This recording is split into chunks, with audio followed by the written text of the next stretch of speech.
KPCC ಸ್ಥಾನದಿಂದ DK ಇಳಿಯೋದು ಹಾಗಾದ್ರೆ ಫಿಕ್ಸಾ? ಅಧ್ಯಕ್ಷ ಸ್ಥಾನ ತ್ಯಜಿಸಲು ಡಿಕೆ ಶಿವಕುಮಾರ್ ನಿರ್ಧಾರ. ಯಾವ ಕಾರಣಕ್ಕೆ ಡಿಕೆ ಶಿವಕುಮಾರ್ ಅಧ್ಯಕ್ಷ ಸ್ಥಾನ ಬಿಟ್ಟು ಕೊಡಲಿದ್ದಾರೆ, ಆ ಕಾರಣವನ್ನ ನಾವು ರಿವೀಲ್ ಮಾಡ್ತೀವಿ.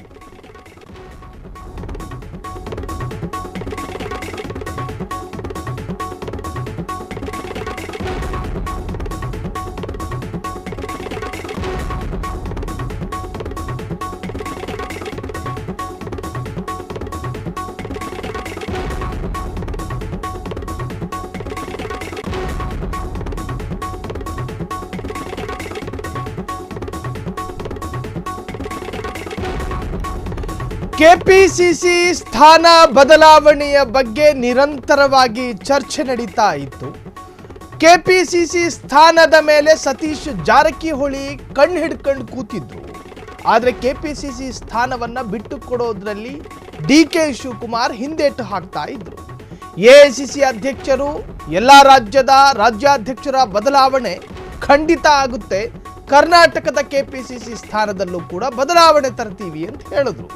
ಅದಾದ ನಂತರ ಚರ್ಚೆ ಬೇರೆಯೇ ತಿರುವನ್ನ ಪಡೆದುಕೊಳ್ತು.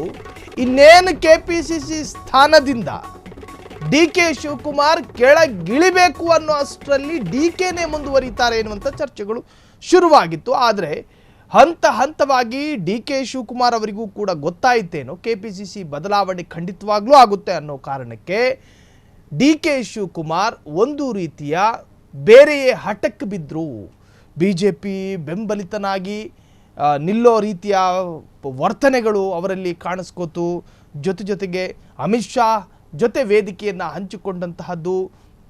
ಜಗದ್ಗುರು ಯಾವ ಜಗದ್ಗುರು ಜೊತೆ ಹಂಚಿಕೊಂಡ್ರು, ಯಾವ ರಾಹುಲ್ ಗಾಂಧಿಯನ್ನ ಖಂಡತುಂಡವಾಗಿ ವಿಮರ್ಶೆ ಮಾಡ್ತಾ ಇದ್ರು, ಆ ತರಹದ ಜಗದ್ಗುರು ಇದ್ದಂತಹ ವೇದಿಕೆಯಲ್ಲಿ ಡಿ ಕೆ ಶಿವಕುಮಾರ್ ಕಾಣಿಸಿಕೊಳ್ತಾರೆ. ಕಾಂಗ್ರೆಸ್ನನ್ನ ಪದೇ ಮೂದಲಿಸ್ತಾ ಇದ್ದಂತಹ ಜಗದ್ಗುರುವ ವೇದಿಕೆಯಲ್ಲಿ ಡಿ ಕೆ ಶಿ ಕಾಣಿಸಿಕೊಳ್ತಾರೆ. ಇವೆಲ್ಲ ಬದಲಾವಣೆಗಳು ಬೆಳವಣಿಗೆಗಳು ಈಗ ಕೆಪಿಸಿಸಿ ಸ್ಥಾನಕ್ಕೆ ಕುತ್ತು ತಂತು ಎನ್ನುವಂತಹ ರೀತಿಯಲ್ಲಿ ಚರ್ಚೆಗಳು ಶುರುವಾಗಿರುವಂತಹದ್ದು. ಅಧ್ಯಕ್ಷ ಸ್ಥಾನ ತ್ಯಜಿಸಲು ಡಿ ಕೆ ಶಿವಕುಮಾರ್ ನಿರ್ಧಾರ ಮಾಡಿಕೊಂಡಿದ್ದಾರೆ. ಯಾವ ಕಾರಣಕ್ಕೆ ಡಿ ಕೆ ಶಿ ಅಧ್ಯಕ್ಷ ಸ್ಥಾನ ಬಿಟ್ಟು ಕೊಡಲಿದ್ದಾರೆ ಎನ್ನುವಂತಹದ್ದೇ ಕುತೂಹಲ. ಹಾಗಾದ್ರೆ ಕನಕಪುರ ಬಂಡೆಯ ಮುಂದಿನ ನಡೆಯೇನು, ಹೈಕಮಾಂಡ್ ಮುಂದೆ ಇಟ್ಟಿರುವಂತಹ ಬೇಡಿಕೆ ಏನು, ಡಿ ಕೆ ಪಟ್ಟ ತ್ಯಜಿಸಿದ್ರೆ ಮುಂದಿನ ಸಾರಥಿ ಯಾರಾಗ್ತಾರೆ, ಈ ಬಗ್ಗೆ ಸಾಕಷ್ಟು ಚರ್ಚೆಗಳು ನಡೀತಾ ಇದೆ. ಹಾಗಾದ್ರೆ ಮುಂದೆ ಯಾರಾಗ್ತಾರೆ ಕೆಪಿಸಿಸಿ ಅಧ್ಯಕ್ಷ? ಡಿ ಕೆ ಶಿವಕುಮಾರ್ ವಿರುದ್ಧ ಸಿದ್ದು ಬಣ ಕೆಂಡ ಕಾರ್ತಾ ಇದೆ. ಕಾಂಗ್ರೆಸ್ ಬಣಗಳ ವಿರುದ್ಧ ಡಿಕೆಶಿ ಗರಂ ಆಗಿದ್ದಾರೆ. ಅಧ್ಯಕ್ಷ ಸ್ಥಾನ ಬಿಟ್ಟುಕೊಡಲು ನಾನು ಸಿದ್ಧ ಅಂತ ಹೇಳಿ ಓಪನ್ ಆಗಿ ಹೇಳಿರುವಂತಹ ಹೈಕಮಾಂಡ್ ಮುಂದೆ ಡಿಕೆಯ ಡಿಮ್ಯಾಂಡ್ ಏನು, ಅಧಿಕಾರ ಹಸ್ತಾಂತರ ಕುರಿತು ಸ್ಪಷ್ಟನೆ ನೀಡಿ, ಯಾರ ಮುಂದೆ ಡಿಮ್ಯಾಂಡ್ ಮಾಡಿದ್ದಾರೆ. ಹೈಕಮಾಂಡ್ ನಾಯಕರ ಜೊತೆ ಚರ್ಚೆಯನ್ನು ಕೂಡ ಮಾಡಿದ್ದಾರೆ ಡಿ ಕೆ ಶಿವಕುಮಾರ್. ನನ್ನ ಮಾತಿಗೆ ಒಪ್ಪುವುದಾದರೆ ರಾಜೀನಾಮಕ್ಕೆ ನಾನು ಸಿದ್ಧ, ನನ್ನಲ್ಲಿ ಯಾವ ಬದಲಾವಣೆಗಳಿಲ್ಲ. ಡಿ ಕೆ ಶಿಯ 10 ಡಿಮ್ಯಾಂಡ್ಗಳು, ಆ ಡಿಮ್ಯಾಂಡ್ಗಳೇನು? 10 ಡಿಮ್ಯಾಂಡ್ ಅನ್ನು ಇಟ್ಟಿದ್ದಾರೆ ಡಿ ಕೆ ಶಿವಕುಮಾರ್. ಹಾಗಾದ್ರೆ ಡಿ ಕೆ ಶಿ ಮುಖ್ಯಮಂತ್ರಿ ಆಗೋದು ಫಿಕ್ಸಾ?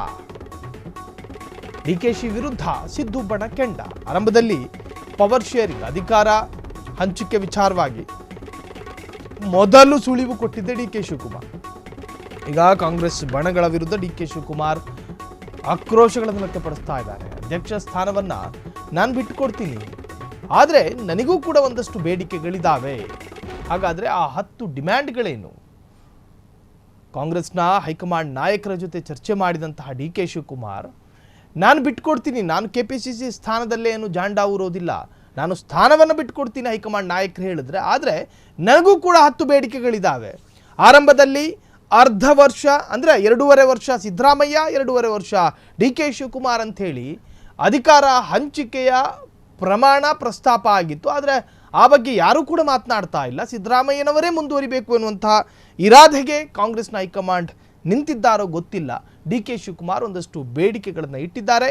ಆ ಬೇಡಿಕೆಗಳಿಗೆ ಹೈಕಮಾಂಡ್ ನಾಯಕರು ಸ್ಪಂದಿಸ್ತಾರೋ ಇಲ್ಲವೋ ಎನ್ನುವಂತಹದ್ದು ಮುಂದಿನ ಬೆಳವಣಿಗೆಗಳಲ್ಲಿ ತಿಳಿಯಬೇಕಾಗಿದೆ ಅಷ್ಟೇ.